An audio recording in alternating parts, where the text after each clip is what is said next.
What is going on? Hey, thank you for tuning in.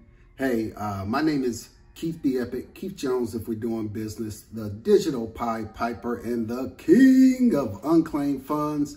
Today I want to do a short video and I'm going to compare real estate with the unclaimed funds business, guys. So let me get my pen here ready.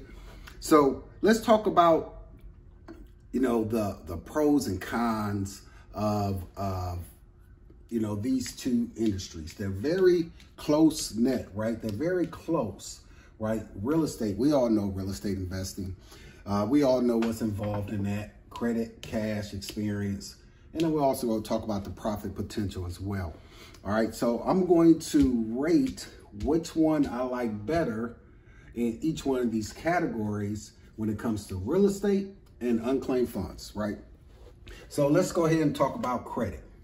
Right, so most of the time you're going to need either credit or cash, right? Or sometimes you're going to need both, right? So that is automatic. That's common, that's very common for real estate. Credit. Do you need credit for real estate? Yes. Do you need credit for unclaimed funds? Absolutely not, right? That's one thing I really love about it, is I don't need a lot of cash flow to run my unclaimed funds business, right? With real estate, you're gonna need that credit. Oh, now we're gonna talk about cash. Do you need cash for real estate? Absolutely. You're going to need a down deposit. You're going to need maybe to put some money down to retain that property or get control over it. You're going to need some type of money to actually get that process going. Do you need cash on hand for unclaimed funds? Here's the answer, guys. A big no, right? A big no. So let's move on down to the next: experience. We all know you just can't come out the door with real estate and know everything you need to know to, I guess, be successful in real estate. It's really difficult, to be honest. There's so many different strategies. There's so many different ways that one particular deal can get financed. And if you're not familiar with all those, or if you're a newbie to real estate, this can be quite overwhelming. So yes, you do need experience with real estate. Do you need experience with unclaimed funds? Guys, no. I tell my students all the time, in regards to unclaimed funds, there is nothing, absolutely nothing, that is outside of your current skill set that you have right now. The only thing is you don't know what you don't know. And once you learn this process, it's very, very easy, right? So no for unclaimed funds. Let's talk about profits. I know that's really what attracts people even to real estate, right? That's what the amount of money that can be made. So profits, yes. There's a lot of profits in real estate, right? How about unclaimed funds, right? Is there a lot of profits in unclaimed funds? Absolutely. We're going to go ahead and put a yes here. So my daughter just turned 18 and I'm teaching her the game. That's my job as a father, right? To actually teach knowledge that I have to my kids so that they can be successful, right? So she has been in the business, about 4 months now, right? About 4 months. She's currently in contract and waiting on processing on 2 deals, right? Her first deal is she's making 1/3, and the unclaimed funds amount is a little over 100,000. It's like 105,000. So she's making a little over $30,000 in that one deal alone. Her second deal is a little smaller. She has, that one is for a little over 30,000, 31 and some change, right? So she's making a little over $10,000 on that one. So in a matter of 2 deals, she is basically making a really good yearly salary for most people. So I absolutely, and to have a real estate deal where you can make, you know, 10, 20, 30, 40, 50,000, it can be done. It can be done. Absolutely. Yes, it can. But it's a little more difficult. It really is. There's going to be a lot of negotiating. You know, there's so many other skill sets that you need with real estate. You need to know how to do sales calls. You need to know how to, market, right? There's a lot of marketing in real estate. You need to know how to actually close that deal, how to negotiate that contract. It's pretty straightforward with unclaimed funds, guys. It's pretty straightforward. You basically, and let me explain, number one, how do these unclaimed funds come about, right? And that's why I'm comparing the real estate to the unclaimed funds for this reason.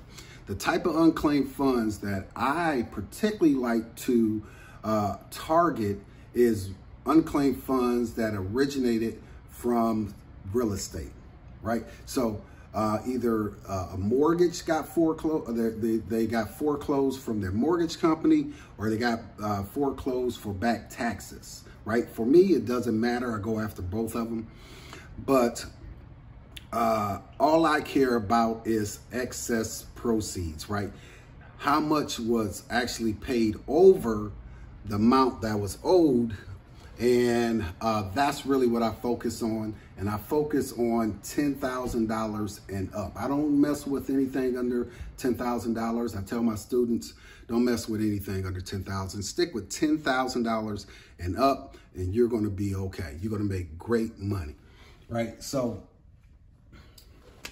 what will you learn in my course, right? Number one, I'm going to teach you where to find these lists from unclaimed funds, right?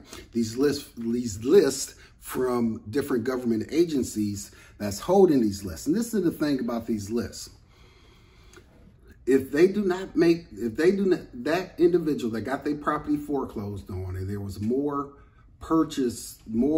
that property was purchased for more than what was owed, if they don't make their rightful claim within 2 to 5 years, that money goes right back into the general budget of that county, right?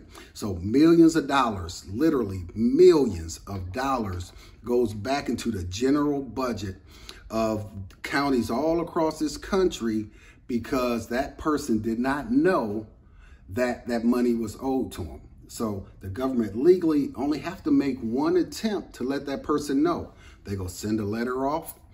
Typically, they're going to send it to the last known address that they have on file, which most of the time is going to be the address that got foreclosed on. So some people forward their mail, some people don't. And even the ones that forward their mail, they receive this letter after their house has been foreclosed on, and it's like pouring salt on a wound, right? They're going to get that letter, they're just going to ditch it, right? That's the only attempt that the government is going to make. Now they just sitting back, just waiting for the time to pass so they can get access to that money. And that's where me and my students come in, where we actually I'll show you where to go to get these lists. I'm going to show you how to verify that list to make sure it's accurate and up to date. I'm going to show you how to find the rightful owners. I'm also going to teach you what to say on the phone to help you build credibility and trust so that they actually can sign that contract and send it back into you. Of course, I'm going to give you all the legal documentation that you're going to need to protect your interests, your money, and then I'm going to teach you how to process that deal as well. All right, so I'm gonna teach you all those things. And not only will you get access to my course, because for me, and I tell everybody, right? When it comes to unclaimed funds and real estate as well, there is no 1, 2, 3, A, B, C process, right? And this is the deal. Every county is going to have different procedures and protocols. So it's really important to have a mentor, right? That you can actually pick up that phone and reach out to them and ask your questions. Somebody that's been through that already to, one, help shorten your learning curve and help you get into profit that much sooner, right? So that actually comes with my program, right? That comes with my program. And because I do that, I do have to limit the amount of people that I can work with, right? So I didn't create this course to sign up 1,000 people a month and just bank on this. I really wanted to, bless a couple people with a skill set that can always, that it's just empowering, right? It's empowering to have knowledge, right? To have knowledge and know if you need 10, 20, 30, $50,000, that you at least know a way that you can get it. If you know that, if you have a plan on how to get that, whatever it is you're going through and whatever that reason is that you need that for that money, that take a lot of stress off of you. Now you can take that energy and focus it on a proven system to help you get what you need. All right. So if you're looking to get if you've been looking around and thinking about getting a course, this is the course. This is the time. I have less than 5 spots available before I close my enrollment. So this isn't a thing that you want to, sit and think about it and pray about it and talk to your significant other about it and do a bunch of research about it, because if you do that, time most likely is going to be up. This is probably going to be my last video explaining or talking about unclaimed funds, because once I close my enrollment down, I'm strictly focusing on the success of my students. I will not be taking any more students. The enrollment will be closed, and I would hit my goal in blessing 200 people, right? And I'm almost there. We have less than 5 spots left. We have some amazing testimonials. I have Skip. Maybe I'll put something around somewhere of Skip and his testimonial. But I have so many other students just like Skip. I was talking with my students the other day. We have what, 7 deals that we got in processing as we speak. And that's just the ones I know, right? Those are just the ones that reach out to me on a regular basis, got signed contracts. Now they're in the process of claiming those. And so it's amazing to see my students have success. That's what's really bring me joy, guys. So if you're interested, get with me, drop a message in the comments. It's normally $1,500 for this course. Right now, I'm gonna let these last few slots go for $750, guys. $750. You're gonna have a skill set that will empower you to make whatever income that you're looking to make, right? Doing unclaimed funds. You don't need credit. You don't need cash. Matter of fact, your business overhead is probably $20 to $35 a month. That's it. That's your business overhead, $20 to $35 a month. You're going to do more than that with just some bandit flyers with real estate, right? Way more than that. All right. Experience, you already have the knowledge, or you already have the capabilities of doing everything that you're going to need to do in as far as the steps that you need to do. You already have that knowledge, right? It's nothing hard. If you can send an email, you can do this, right? If you can do a Google search, you can do this, right? So if you can do those 2 things, you're pretty much set. But yeah, that's it. Hey, this is your boy, Keith B. Epic, Keith Jones.